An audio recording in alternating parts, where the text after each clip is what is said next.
ദൈവത്തിന്റെ ജീവന്റെ വചനങ്ങളുടെ അറിയിപ്പിനെ നാം കേൾക്കണം. നിങ്ങൾക്കെല്ലാവർക്കും സമാധാനമുണ്ടായിരിക്കട്ടെ.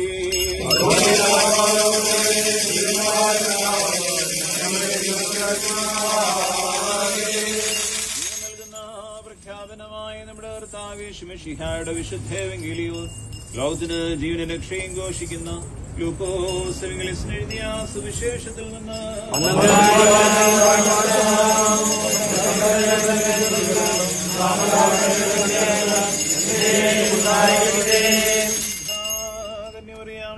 ശരീരം ധരിച്ച ദൈവത്തിന്റെ ജീവനുള്ള വചനവും നമ്മുടെ കർത്താവും ദൈവവും രക്ഷിതാവുമായ യേശുമിശിഹായുടെ മനുഷ്യാവതാര കാലത്ത് പ്രകാരം സംഭവിച്ചു.